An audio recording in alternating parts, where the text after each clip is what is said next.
Hal E. Chester, the producer of the Underworld story, began his show business career as a child actor. Although he was born in Brooklyn as Harold Rabotsky, he acted under the name Hal E. Chester, starting with his portrayal of Dippy, one of the Dead End kids, in the Broadway production of Sidney Kingsley's hit play Dead End. He was replaced by Huntz Hall in the movie version, but Chester was signed by Warner's for the sequel, Crime School. And after that, he was a mainstay in films featuring the Little Tough Guys and the East End Kids.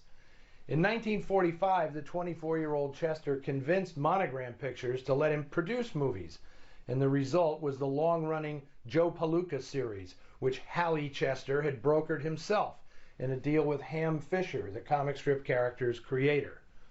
It was on the Joe Palooka films that the newly christened Hal E. Chester began a professional relationship with writer-director Cy Enfield, which at least in its early days could be called magical. Enfield was a world-class sleight-of-hand magician, and Chester's first job had been as a magician's assistant. Sadly, things would sour between them. Enfield was blacklisted as a suspected communist and moved to England. He left behind several original scripts, which Chester ended up producing, without Enfield's name attached, of course. The best of these, 1955's Crash Out, is a sensational prison break picture I hope to someday show on Noir Alley. Chester followed Enfield to England to take advantage of tax incentives for U.S.-British co-productions. And in 1957, he produced Enfield's original script, Curse of the Demon, with Jacques Tourneur directing. Despite it becoming a horror classic, Enfield later called Chester his nemesis.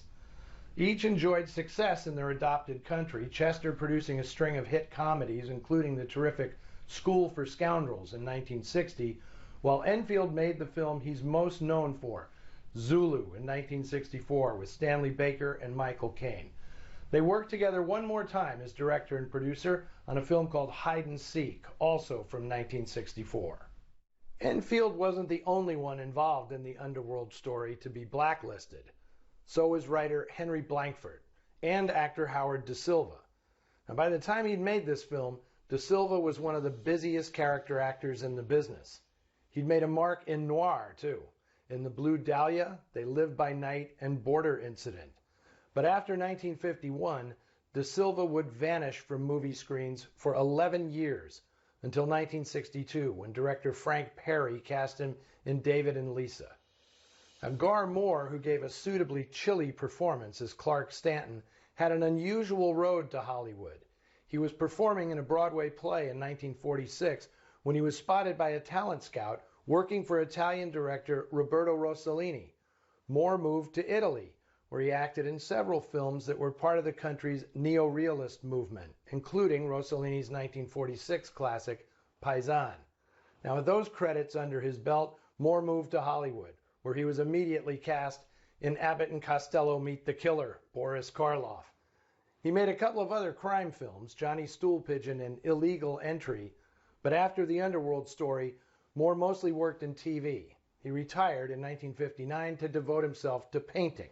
Fine art, not houses. The original story for today's film is by Craig Rice, not a well-known name these days, but in 1946, Rice was popular enough to be the first mystery writer ever featured on the cover of Time magazine. That's right, Craig Rice was a woman, Georgiana Ann Randolph Craig on her birth certificate, one of the best-selling mystery authors of her time, on par with Agatha Christie, Earl Stanley Gardner, and Rex Stout. Her specialty was the screwball mystery, as you can glean from some of her titles, Having Wonderful Crime, Home Sweet Homicide, and My Kingdom for a Hearse. Now, few of her books are in print today, but once she was called the Dorothy Parker of mystery fiction. Now remember to check in with us on the Noir Alley Facebook page and Twitter feed, and next week, Noir Alley will present another movie made by suspected communists. Ben Maddow and Irving Lerner are two of the eccentric talents behind the 1958 thriller Murder by Contract.